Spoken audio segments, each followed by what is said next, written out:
Hey guys, welcome back to the CARF L-39 Skygate build video series. If you guys have any questions, comments, make sure you list them below. I'll do my best to answer them.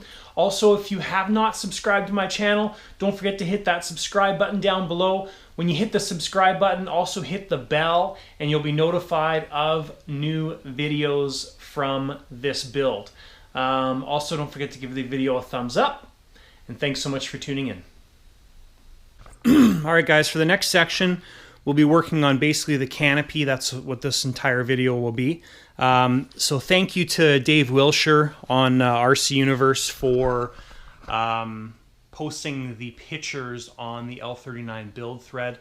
Very, very helpful, very timely in my particular build and putting this this cockpit together. So I appreciate that a lot. Anyway, so we're going to do multiple steps here. Obviously, there's a lot going on with the cockpit assembly. Step number one for me is putting the canopy glass in the canopy. And to do that, what we need to do is, we don't need to do this, but we're going to paint the inside of the canopy gray. It's just going to be primer gray. So what I've done is I've gone ahead and taped off the outside.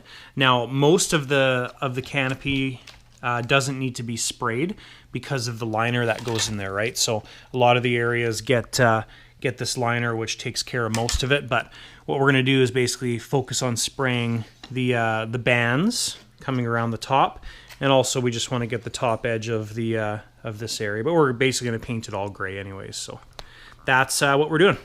Okay guys, so progressing here, this is all painted. The front glass is cut and installed. So magnets are definitely your friend when it comes to installing these canopies or these pieces of plastic glass, whatever you want to call it. I find it works really, really well. So what I do is get it fit nice and accurately. You can see it there. Just about maybe 7-8 millimeters of overhang. Tack it in the corners with some medium CA, just a tiny little drop, and you don't want it to come anywhere on the actual canopy. I would just put it, for example, in this back corner. So I put all the magnets on, tack it in place, and then I use the Formula 560 Canopy Glue. Works awesome. And what happens is I just install the canopy glue along the come on canopy, stay still.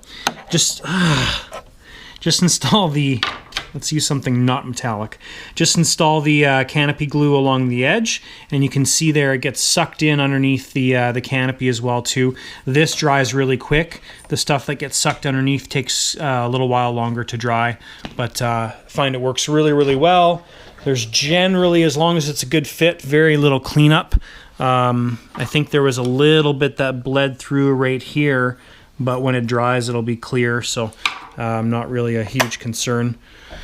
But that is the canopy, guys. So next thing I'm doing is working on installing the floor pan of the cockpit onto the side pieces. So what we're going to do there is, just like Dave's pictures show, we're going to put some blind nuts in locations along the perimeter where they would thread into the sides. So I'm kind of working on that next. We have the cockpit tub all assembled.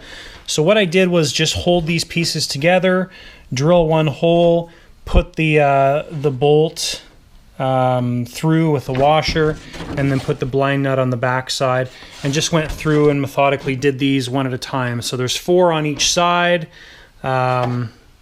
Works great. Obviously this is just to get everything assembled and positioned. The sides of the cockpit tub need to go in, but wanted to make sure that all the bolts were lined up perfectly. Next, what I'm going to do is I'm going to put the high sol on the back to hold the blind nuts there. So I'm going to do that, and also I think I'm going to use 5-minute high sol, and whatever I have left, I'm going to glue the instrument panels in. These are quite straightforward. They basically only fit in one spot. Like this one has to go back here. It can't really go up here because there's too much room.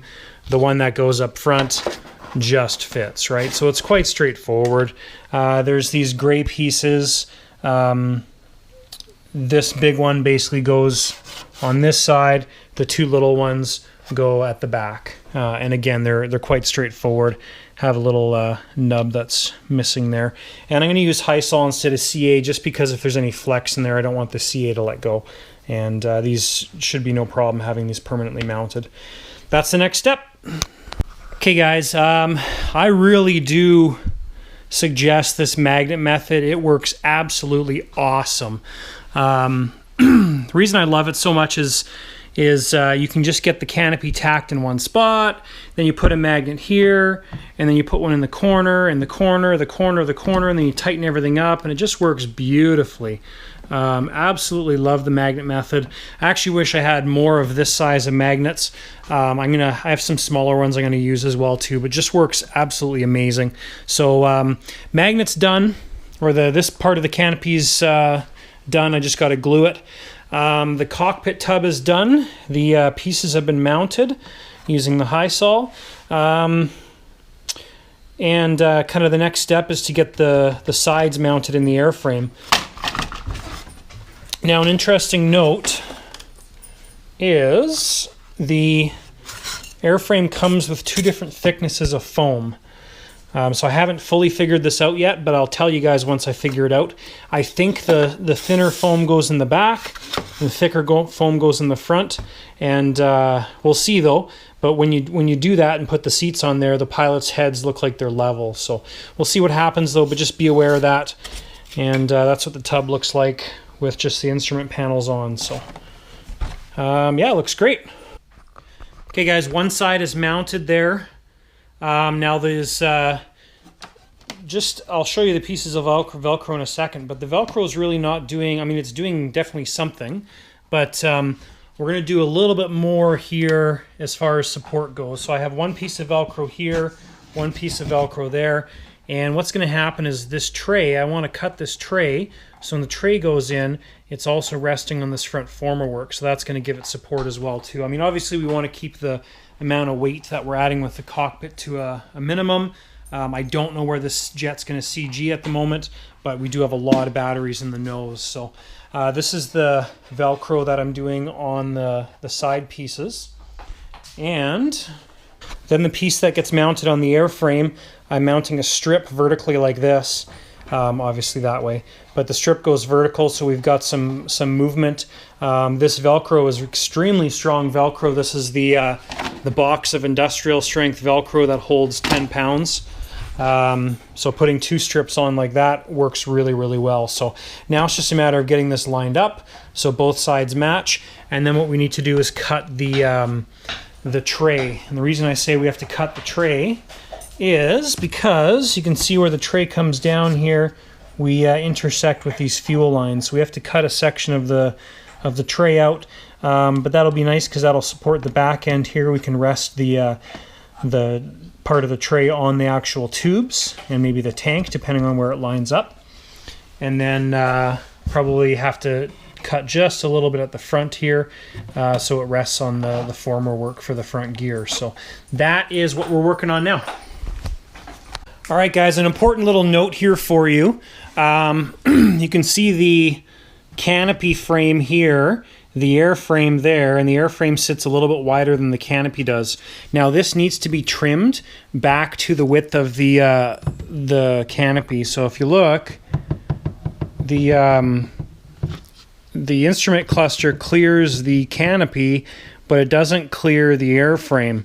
So when you mount these things in there, they need to be sitting down about this level roughly, so they need to be able to get in the airframe. So I've marked this area with a Sharpie. I'm going to Dremel that out. This is probably, I think, carbon fiber because this top section looks like it's carbon, so just be aware of that. Use a mask, obviously. I use a vacuum at the same time and suck everything up. So that needs to happen, and doing that now. All right, guys, so seats are installed. The side of the cockpit's been trimmed, and seats are installed. So basically what I did was I took the green pieces off the seats, so the actual backing and the base. In the seats there's a grid pattern. I put that on the foam, marked out on the grid pattern on the foam, or marked the grid pattern on the foam, and glued the base in, and then glued the seat onto the base. The reason I marked the grid pattern was so I didn't have to put glue all over everything. I just put it where it needed it. Yeah, a couple notes here. And I just pulled these measurements, not really measurements, but just dimensions off of the build thread from Dave Wilshire. So the seat is spaced off the back wall a little bit. You can see the mark right here. This mark is where the canopy insert comes to. So the canopy insert's that gray piece that comes down. So that comes to right there. So that gives it a bit of a space behind the seat. Also allows us access to the bolts that are down there. And if you can see it underneath there, the fuel lines have that cutout. I also cut it out in the foam as well too. And then the spacing on the front one, it's spaced off the base about half an inch, I guess, would be reasonable. So honestly, what I did was when I got this one positioned, I basically said, okay, the little tab on the seat here, on the little indent where the control horn goes, I think, is basically in line. The front of that's in line with the throttle control. So I went to the front seat when I put that position-wise, and I said the front of that piece is going to be in line with the throttle. So that's honestly how I measured it. So that's pretty much it for the cockpit now, guys. As far as what I can do now, what I'm going to do is I'm going to glue the back glass on the canopy. Also what I've done here, because this insert was fitting tight now that the glass is inserted, so what I did was take my Dremel and just sand these pieces down a little bit so it fits a little bit more snug, and same thing on the front ones there. Just taking a little bit of the extra glue off that didn't need to be there. Yeah, so next thing I'm going to do is put the rear glass in. That's got to cure. That's where we're at. Okay guys, cockpit is progressing nicely. Kind of forget where I left off, so I'll just kind of restart a little bit. It's been quite the process doing the cockpit. The seats are all mounted. Basically what I did was I used PL Premium construction adhesive. It's like a polyurethane adhesive, and glued the base to the board, and then glued the seat to the base, just marked out on the base where the squares were, and glued that all down. So those seats are all mounted nicely, and happy with the way that worked out. Now how I got the seats positioned is I kind of just winged it.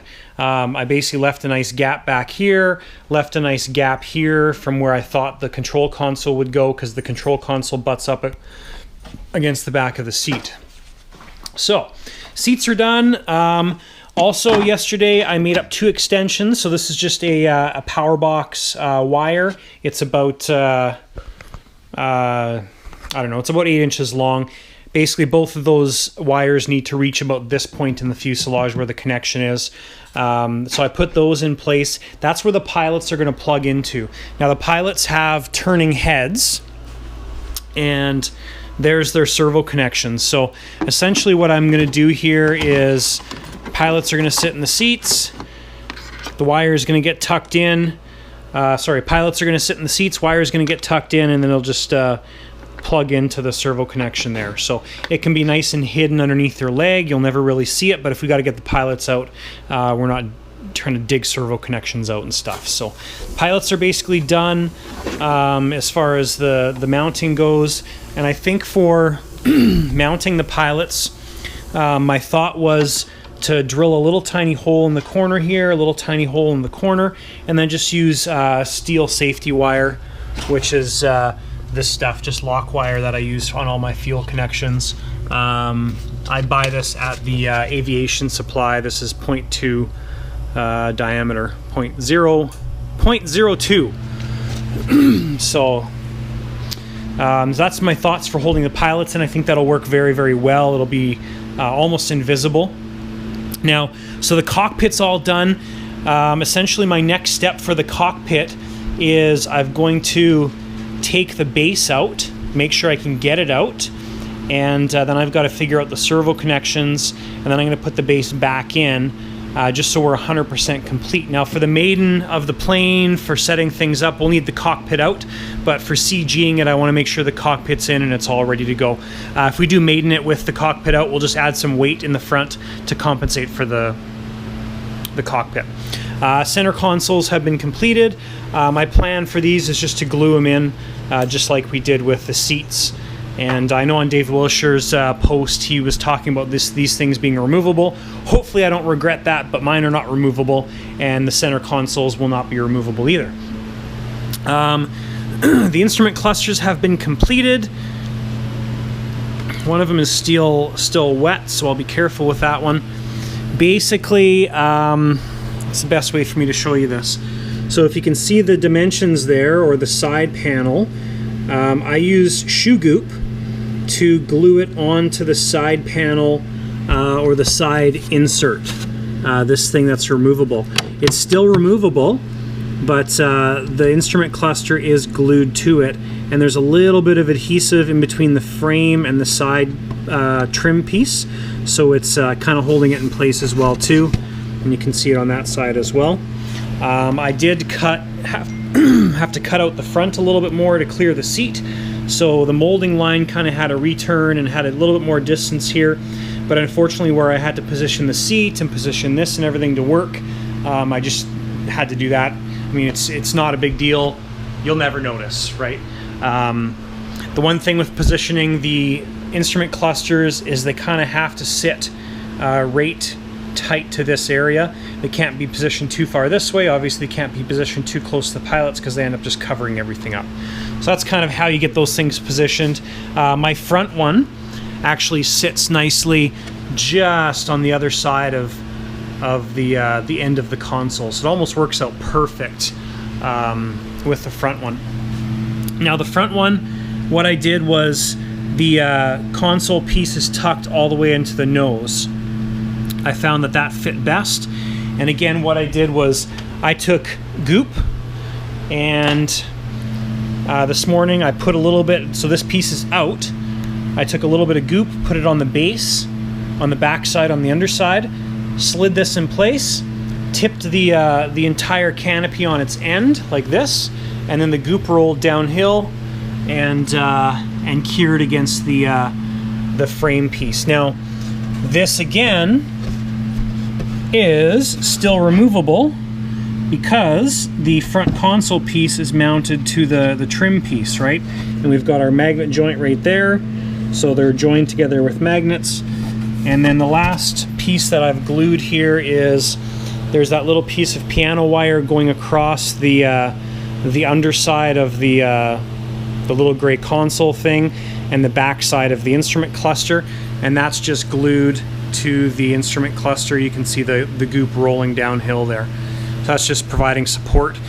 Honestly, it probably wouldn't even need that. The only thing that it's got to do is it's got to raise it up enough to clear the side console in the cockpit in here. So I've already pre-tested this. It fits absolutely beautifully with the cockpit and the seats and everything. So that's basically it, guys. So my next step essentially is gluing on.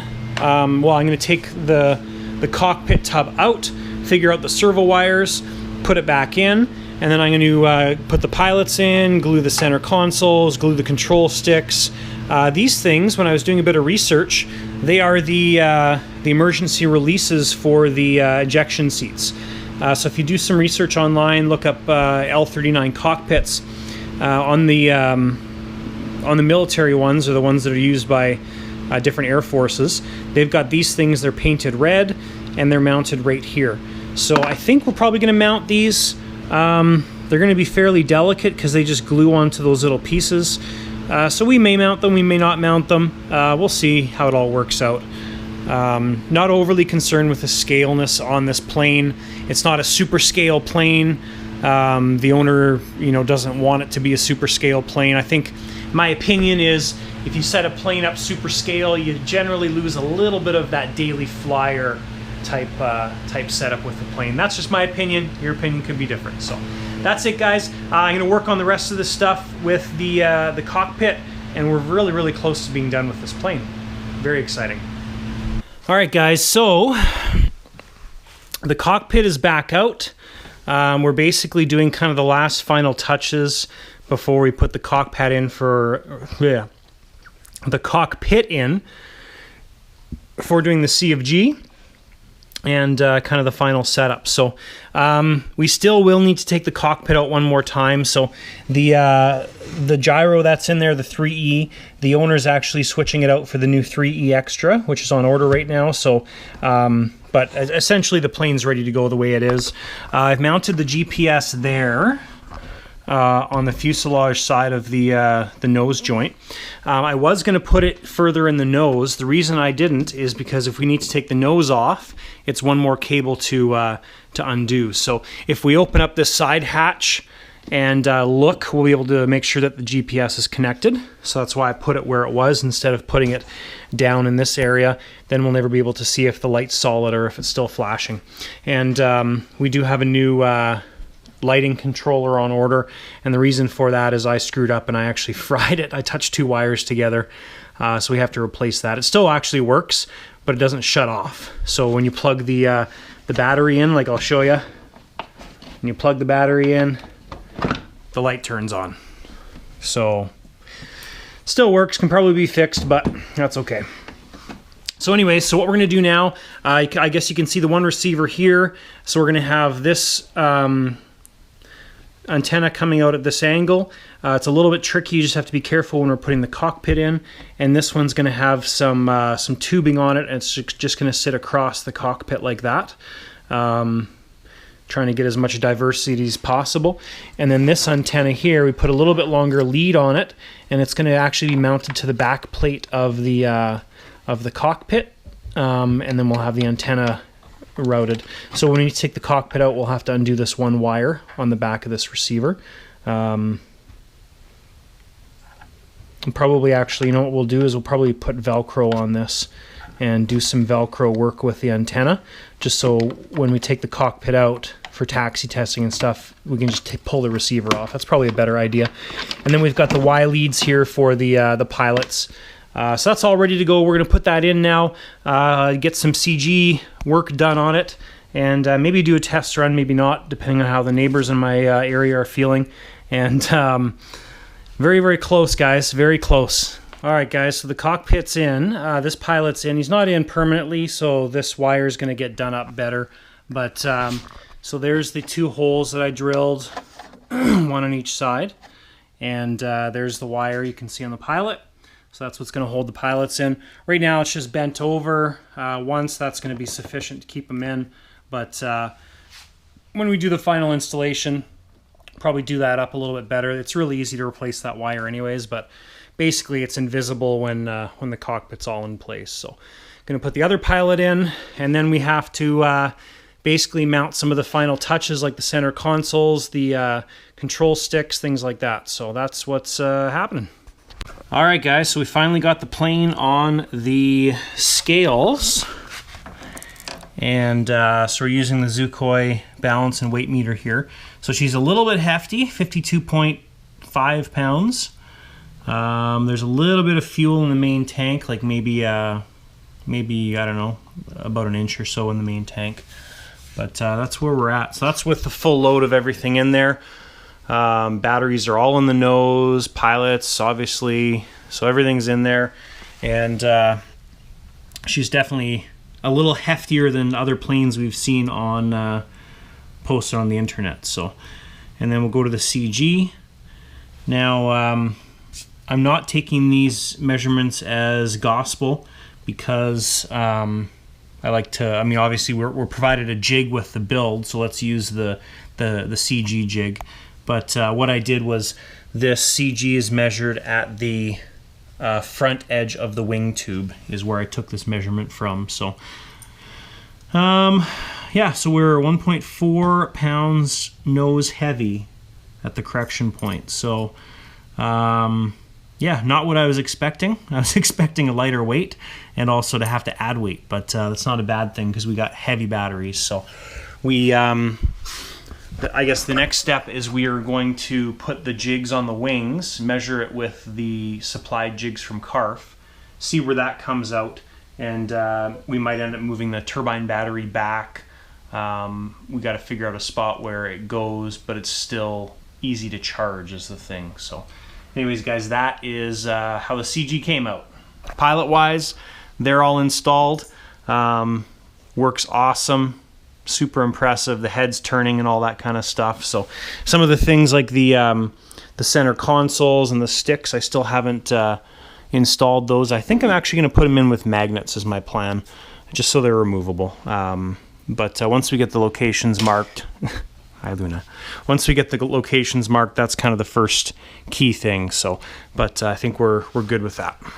All right, guys. So the jig is inserted on the plane, and with the battery, the turbine battery, all the way in the nose, comes out a little bit nose heavy. And if I put the turbine battery right in this area, then we get pretty much a perfect balance situation.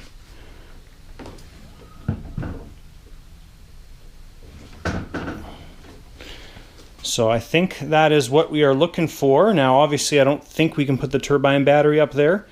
I'll have to check and see.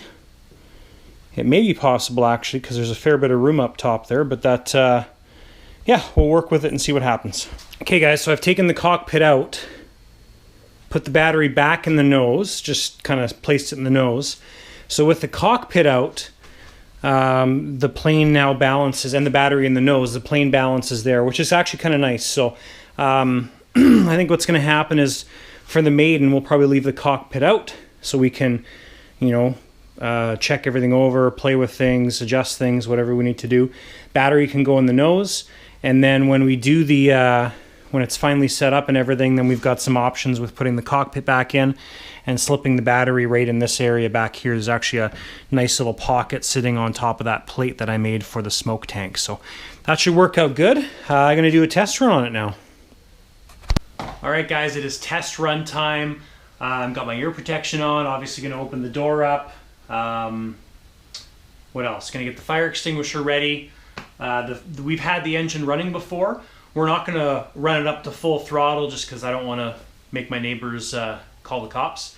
But just going to do a test run and make sure everything's good. All right, that didn't work. Battery failed, which is weird.